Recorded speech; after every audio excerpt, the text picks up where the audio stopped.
Hello guys, araw na naman ng paglinis at kakaalis lang ng aking mga estudyante ay meron palang naiwan. Ayan si Ate Biyang nasa double deck. At habang ako nga ay nagmamap, ayan sige po tayo ng linis mga guys dahil hindi na po na mamapan ang aming sahig. Malagkit na po talaga. Kulang na lang po talaga diyan kami magprito sa sobrang mamantika.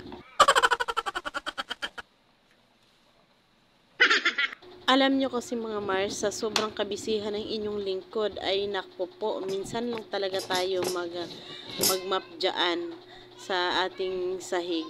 Dahil napakarami po nating mga racket, kung saan saan po tayo pupunta, naglalako, mga kung ano-ano na lang, kulang na lang. Kulang na lang ibenta ang sarili.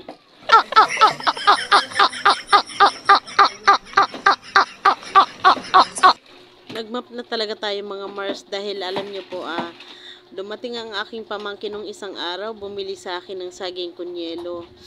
Akalain ba naman itong aking dalawang pamangkin ay pumasok sa loob at nag-away, nagkatapon-tapon tuloy ang saging kunyelo na kanilang kinain dahil nag-agawan nga sila. So nung nakaraang araw hindi po tayo nakapag-map. Pinunasan lang namin yon ng basahan. Ngayon, hindi ko na talaga mga Mars nakayanan kasi napakalagkit talaga. Nagrereklamo na ang aking dalaga dahil nga lagi silang nakapaa dyan. Ako lang ang nakachinelas. Unfair naman, ako lagi ang nakachinelas. Alam nyo naman ang inyong lingkod guys, matanders na bawal nang magpaa sa semento.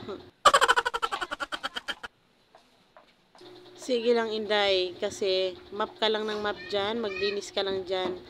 At parating na ang inyong mga junakis, ang iyong mga junakis mamaya. Sige lang. Para pagdating ng iyong mga junakis ay malinis na. Pagkatapos ko dyan mga Mars, mag-map, mag-ano na ako dyan, magsaing. Ay Diyos ko, kailangan kong apakan ng aking map kasi bumabaliktad siya pag ano ko na dun sa isasawsaw ko na sa tubig, bumabaliktad. 'Di ba? Nakakainis din. Alam mo yung tipong nagmamadali ka tapos ganyan pa yung map mo. Parang gusto ko na ngang baliin yan diyan eh. Dahil nga bumabaliktad siya. Tapos ang tigas-tigas pa niyan.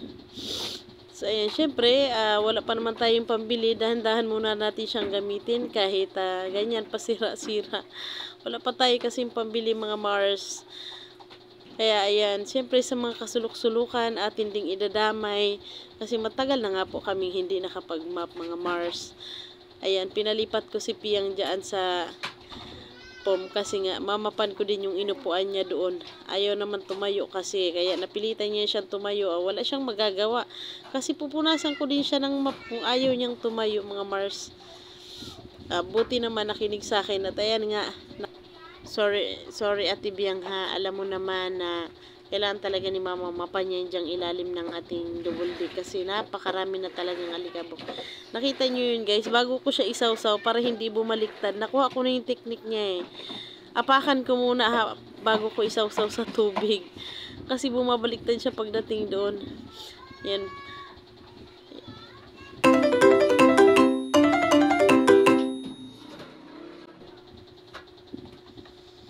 Ayan guys, binibilisan ko na dyan kasi nga mag-11 na dyan, padating na ang aking estudyante.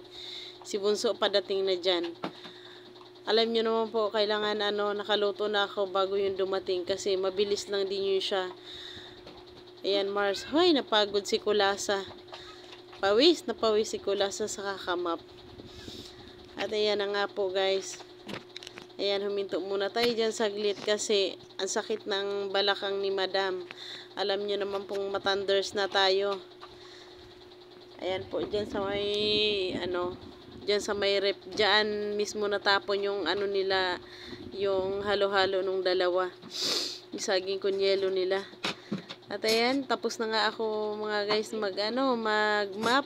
Akin ang in-electric panan kasi para mabilis matuyo.